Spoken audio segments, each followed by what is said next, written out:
It's called a comic book adaptation, T.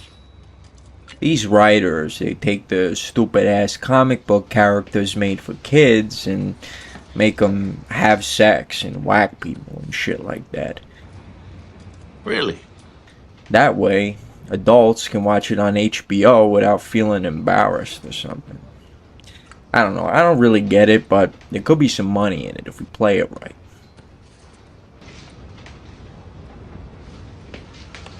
Thanks. Deepfake Sopranos was filmed in front of a live studio audience.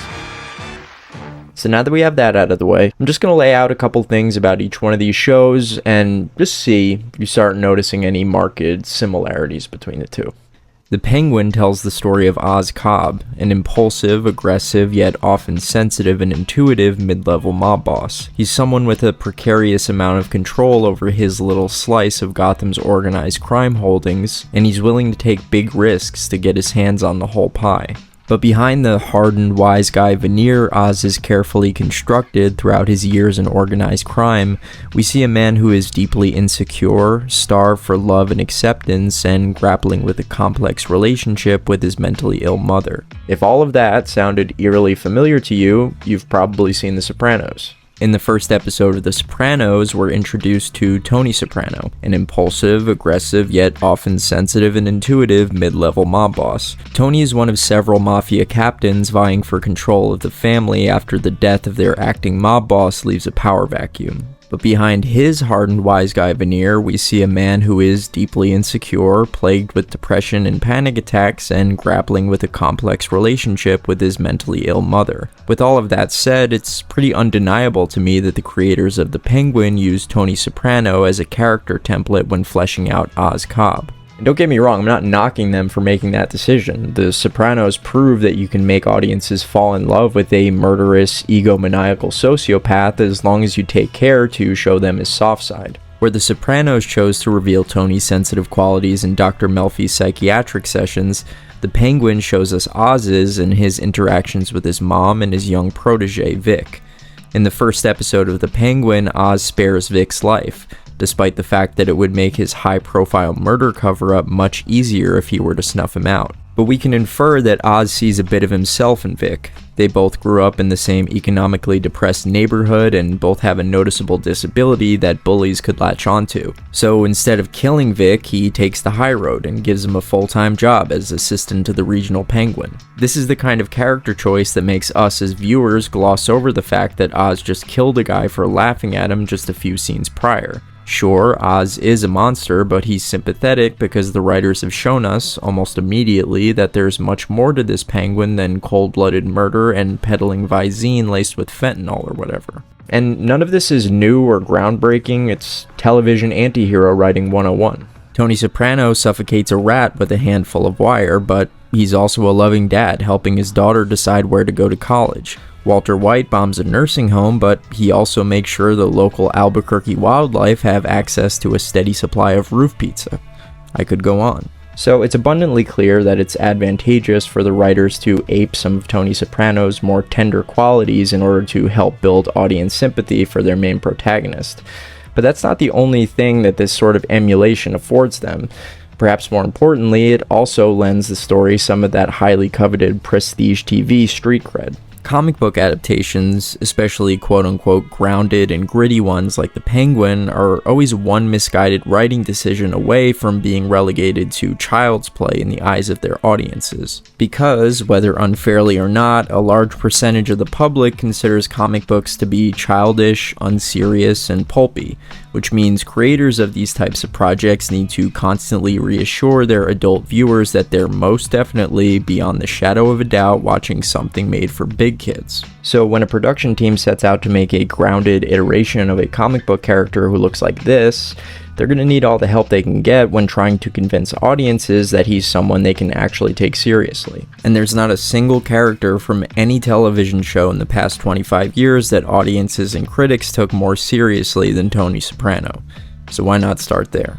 Tony Soprano existed simultaneously as deconstruction and pitch-perfect exemplar of cinema's cold, calculated mob boss archetype, We watch Tony exert control over his New Jersey mafia fiefdom through brute force and cunning, exact violence on his enemies, and most importantly, try and fail to keep the amorality and insanity of life in his mob family from deteriorating the already precarious bonds between his actual family members. But unlike the strong, silent type mob boss protagonists preceding him, Tony, through his psychiatric sessions, offered us a glimpse into the emotional turmoil and laundry list of neuroses and complexes that mafia life can trigger. However, The Sopranos wasn't just a psychological and sometimes spiritual excavation of one eminently watchable sociopath. It was also an allegorical comment on the decline of 21st century America seen through the collapse of one of the 20th century's most powerful institutions, the Italian-American Mafia. It was a painfully honest and intimate exploration of family, marriage, and generational trauma. It had something to say about everything from capitalism to religion to death, and still somehow managed to be one of the funniest shows ever made in spite of all the headiness. Cunnilingus and psychiatry brought us to this. With that being said, what does the Penguin have to say? Sure, it's a fun show with an engaging plot and decent characters, but for a series that borrows so many aesthetic markers from The Sopranos, you'd think it also might be interested in trafficking in some of its subtext as well. In episode 3, we get yet another variation on the tried and true "America wasn't built for the honest man" speech that countless mafia stories have done and done better, but beyond that, I'm not really seeing anything going on under the hood here that's worth writing home about outside of the surface level mob drama plot beats. But The Penguin is far from the only comic book adaptation to turn to classic, high art film or television properties for inspiration. That's right, we're all about to enter hyper-Jokerification mode, folks. In 2019, Todd Phillips faced criticism for turning in a film that wore its Scorsese-soaked influences a little too tightly on its sleeves. In Joker, protagonist Arthur Fleck bore an uncanny resemblance to Taxi Driver's Travis Bickle, and Phillips' script hit one too many of the King of Comedy's plot beats.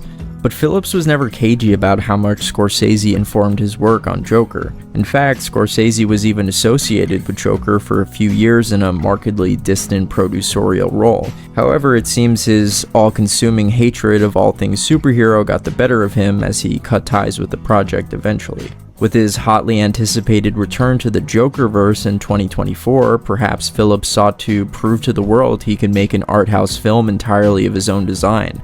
A movie so devoid of Scorsese's DNA that there isn't a film buff alive who could possibly accuse Phillips of biting off Marty's mojo.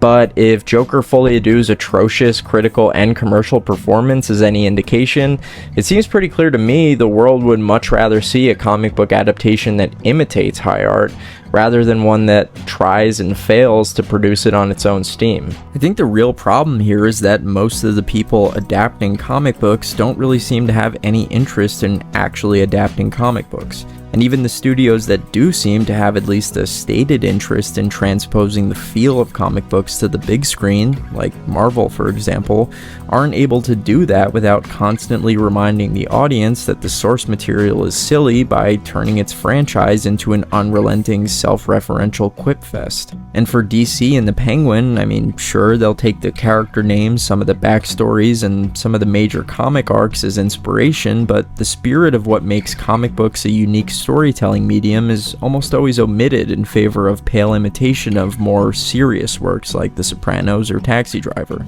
But this is why things like the Spider-Verse series and Invincible have become so beloved in the past few years.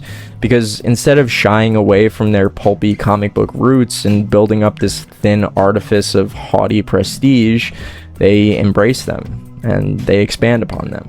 Their existence and inordinate success is living proof that you can make comic book adaptations made for and consumed by adults that don't have to pretend they aren't actually comic book adaptations. And look, don't get me wrong, I'm having fun watching The Penguin, but it's not The Sopranos, and it shouldn't feel the need to emulate it so closely in order to justify its own existence. Oh, and one more thing. Yeah, I got one for you. What's the difference between the mafia and the government?